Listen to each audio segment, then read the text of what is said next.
farthest horizons of our hopes and fears are cobbled by our poems, carved from the rock experiences of our daily lives.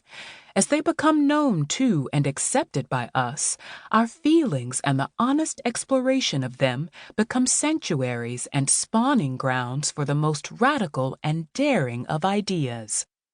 They become a safe house for that difference so necessary to change and the conceptualization of any meaningful action. Right now, I could name at least 10 ideas I would have found intolerable or incomprehensible and frightening, except as they came after dreams and poems. This is not idle fantasy, but a disciplined attention to the true meaning of "it feels right to me." We can train ourselves to respect our feelings and to transpose them into a language so they can be shared. And where that language does not yet exist, it is our poetry which helps to fashion it. Poetry is not only dream and vision.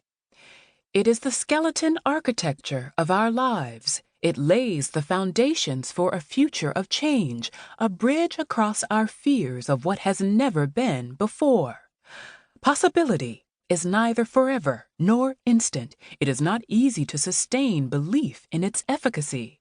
We can sometimes work long and hard to establish one beachhead of real resistance to the deaths we are expected to live, only to have that beachhead assaulted or threatened by those canards we have been socialized to fear, or by the withdrawal of those approvals that we have been warned to seek for safety.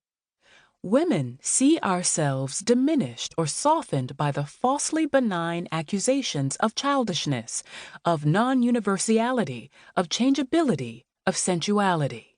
And who asks the question, am I altering your aura, your ideas, your dreams, or am I merely moving you to temporary and reactive action?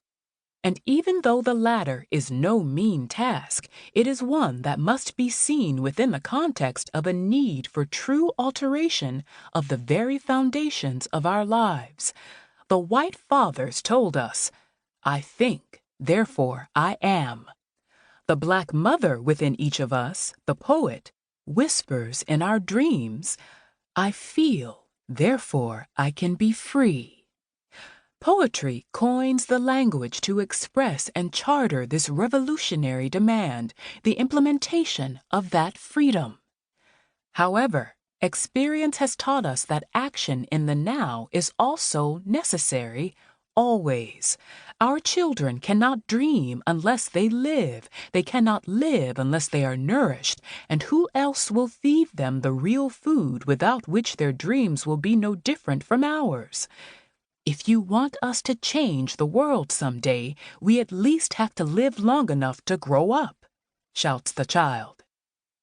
Sometimes we drug ourselves with dreams of new ideas.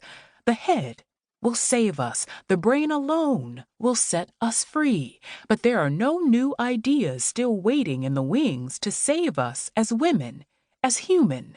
There are only old and forgotten ones, new combinations, extrapolations, and recognitions from within ourselves, along with the renewed courage to try them out.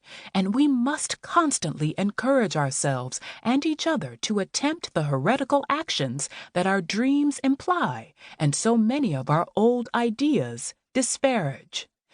In the forefront of our move toward change, there is only poetry to hint at possibility made real. Our poems formulate the implications of ourselves, what we feel within and dare make real or bring action into accordance with, our fears, our hopes, our most cherished terrors. For within living structures defined by profit, by linear power, by institutional dehumanization, our feelings were not meant to survive. Kept around as unavoidable adjuncts or pleasant pastimes, feelings were expected to kneel to thought as women were expected to kneel to men.